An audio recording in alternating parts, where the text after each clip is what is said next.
नई शिक्षा नीति 2020 के जो मुख्य उद्देश्य है, सर्वप्रथम यह है कि इसका उद्देश्य 2030 तक स्कूली शिक्षा में लगभग 100% GER के साथ पूर्व विद्यालय से माध्यमिक स्तर तक की शिक्षा के सार्वभौमिकरण का उद्देश्य रखा गया है। ये GER क्या होता है? ये जनरल कहने का मतलब कि सामान्य शिक्षा वर्ग से सभी लोग जुड़ जाएं और सभी की साक्षरता पूरा हो जाए।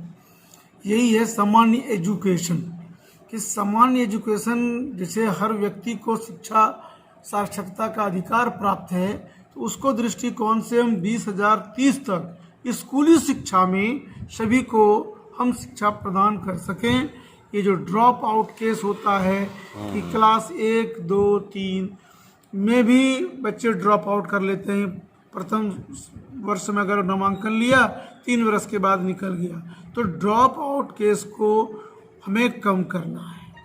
इसका मतलब है कि इस तरह से जो लगभग साल में 2 करोड़ बच्चों को हम लोग ड्रॉप आउट में छोड़ देते हैं, ऐसे बच्चे को मुख्य धारा में लाया जाएगा।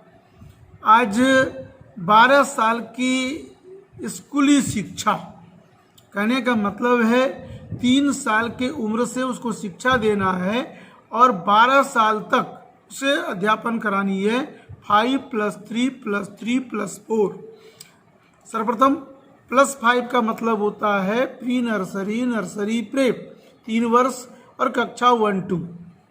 ये 5 साल तक ऐसे भैया बहनों को शिक्षा देना है, मातृभाषा में देना है, व्यवहारीकरण शिक्षा देना है। 3 जो हमारे हैं वो क्लास 3, 4, 5 के लिए है। यहाँ तक मातृभाषा में उसे सुशिक्षित करनी है। +3, 6, 7, 8 यहाँ से व्यावसायिक शिक्षा को आरंभ करना है। बच्चों को अपने मातृभाषा से ऊपर उठ करके अपना जो हिंदी, अंग्रेजी या कोई विदेशी भाषा भी है तो वह भी इसको हम पढ़ा सकते हैं। +4 का मतलब होता है 9, 10, 11, 12। तो इस तरह से पढ़ने, लिखने और गणना करने की बुनियादी योग्यता पर जोर दी गई है।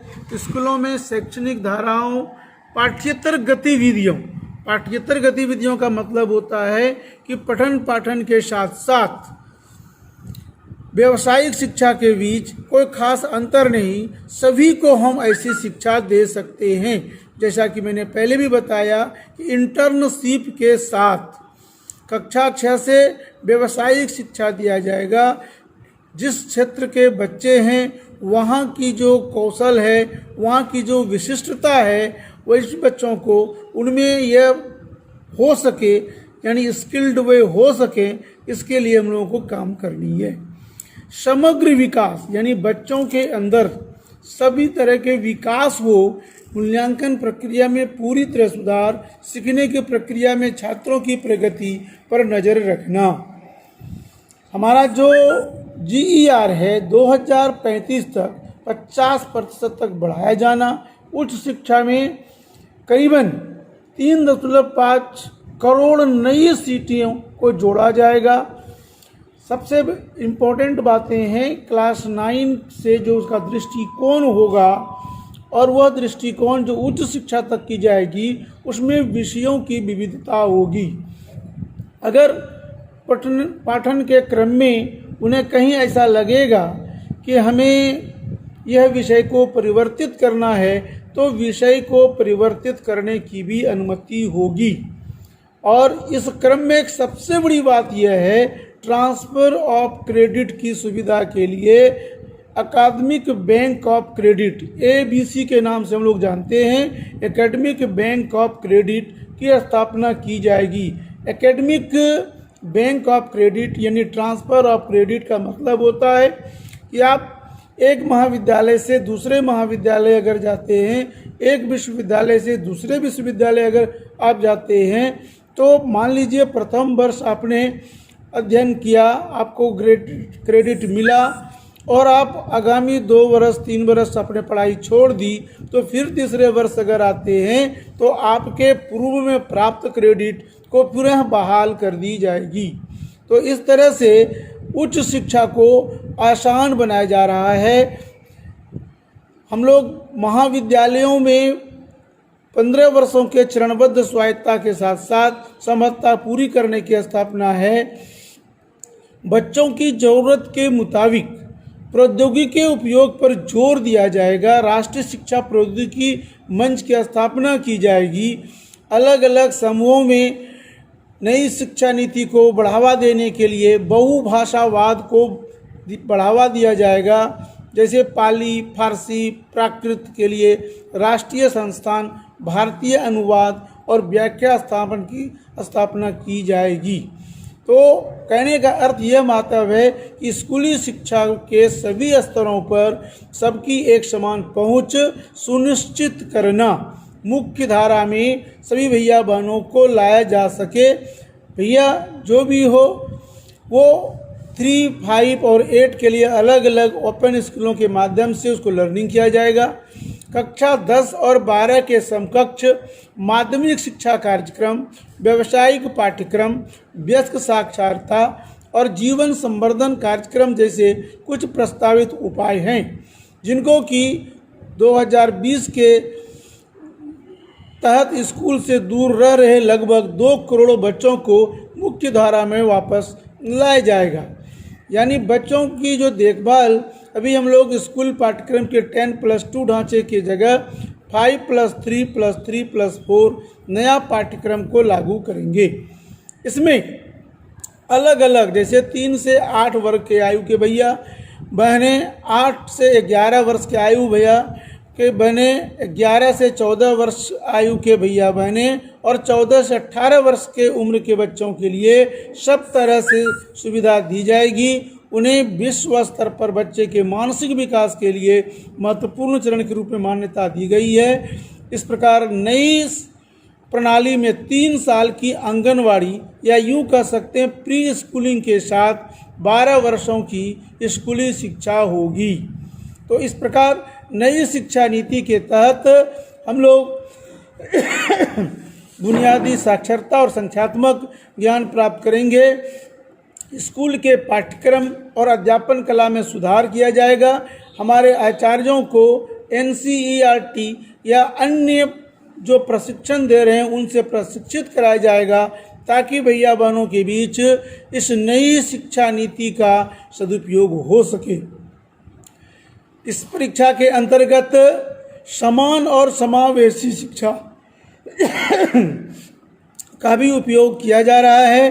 भैया बहनों को श्रीमान, ये जो है ना, ये समान और समावेशित शिक्षा, ये सरल आसान भाषा में हम कैसे बताएंगे समावेशित शिक्षा क्या है? समान और समावेशी शिक्षा का तात्पर्य होता है कि कोई भी बच्चा अपने जन्म या पृष्ठभूमि से जुड़ी परिस्थितियों के कारण ज्ञान प्राप्ति या सीखने और उत्कृष्टता प्राप्त करने के किसी भी अवसर से वंचित नहीं रह जाए। इसके तहत विशेष जोर सामाजिक और आर्थिक दृष्टि से वंचित समूहों पर रहेगा, जिनमें बालक बालिका, सामाजिक, सांस्कृतिक और भौगोलिक संबंधी विशिष्ट पहचान एवं दिव्यांगता शामिल है। इनमें बुनियादी सुविधाओं से वंचित क्षेत्रों एवं समूहों के लिए बालक बालिका समावेशी कोष और विशेष शिक्षा जोन की स्थापना करना भी शामिल है। दिव्यांग बच्चों को बुनियादी चरण से लेकर उच्च शिक्षा तक की नियमित स्कूली शिक्षा प्रक्रिया में पूरी तरह से भाग लेने में सक्षम बनाया जाएगा। इसमें शिक्षा विशारद का पूरा सहयोग मिलेगा और इसके साथ ही दिव्यांगता संबंधी समस्त प्रशिक्षण, संसाधन केंद्र, आवास, सहायक उपकरण, प्रौद्योगिकी आधारित उपकरण, उपयुक्त उपकरण और उनकी आवश्यकताओं के अनुरूप अन्य सहायक व्यवस्थाएं भी उपलब्ध कराई जाएगी। प्रत्येक राज्य जिले को कला संबंधी, कैरियर संबंधी और खेलकूद संबंधी गतिविधियों में विद्यार्थियों के भाग लेने के लिए दिन के समय वाले एक विशेष बोर्डिंग स्कूल के रूप में बाल भवन स्थापित करने के लिए प्रोत्साहित किया जाएगा। स्कूल की निःशुल्क बुनियादी ढांचागत सुविधाओं का उपयोग सामाजिक चेतना केंद्रों के रूप में किया जा सकता है। कई प्रोफेशनल के द्वारा, राष्ट्रीय अध्यापक शिक्षा परिषद द्वारा या अन्य किसी के द्वारा भी हम 2022 तक सभी आचार्यों को विकसित करेंगे। स्कूली शिक्षा के लिए मानक निर्धारण और प्रत्याह्वान। नीति निर्माण, विनियमन, प्रचलनों और अकादमिक मामलों के लिए एक स्पष्ट पृथक प्रणाली की परिकल्पना करती है। राज्य, केंद्र शासित प्रदेश स्वतंत्र स्टेट स्कूल स्टैंडर्ड्स अथॉरिटी का गठन करेगी।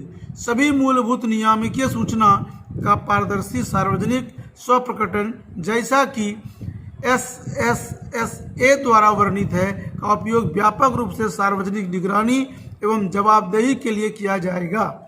NCERT सभी हितधारकों के परामर्श के जरिए स्कूल गुणवत्ता आकलन एवं प्रत्यापन संरचना का विकास करेगा। इस प्रकार नई शिक्षा के बहुत सारे प्रेरित, ऊर्जाशील और सक्षम संकाय का स्थापना किया जाएगा। तो हम लोग देखते हैं कि नई शिक्षा नीति में के अंतर्गत सभी प्रकार के बिंदुओं को लिया गया है। विशेषकर जो व्यवहारिक शिक्षा को बढ़ावा दिया गया है, इस नीति के तहत उसमें काफ़ी परिवर्तन होने की संभावना है। अभूतपूर्व परामर्श के लेने के बाद इस नियम को लागू किया गया है, शिक्षा नीति को लाया गया है।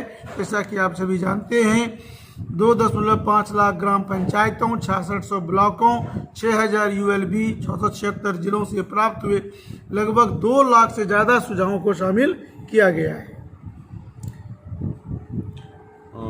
ये संक्षेप में ये बताइए कि पुराने वाले में जो अभी है 10+2 था और अभी जो है 5+3+3+4, थोड़ा सा ये बताइए यहाँ श्रीमान कि 10+2 और 5+3+3+4 ये अंतर क्या है? ये चीज़ इस अंतर में स्पष्ट है कि पहले प्री नर्सरी से ही बच्चों को कुछ जो निजी विद्यालय थे या कुछ अच्छे सरकारी विद्यालय थे, वहाँ इंग्लिश में पठन पाठन हो रहा था, अंग्रेजी को बढ़ावा दिया जा रहा था, विदेशी दास्ताओं को जकड़े हुए था। अब ऐसा किया गया कि सर्वप्रथम प्री स्कूलिंग में उन्हें अपने क्षेत्र के मातृभाषा का प्रयोग किया जाएगा। बच्चे वस्तु को पहचान सकेंगे, बच्चे अपनी भाषाओं में अपनी बात कर सकेंगे, सामाजिक लोकल जो बातें होगी उसको वो जान सकेगा। तो इस तरह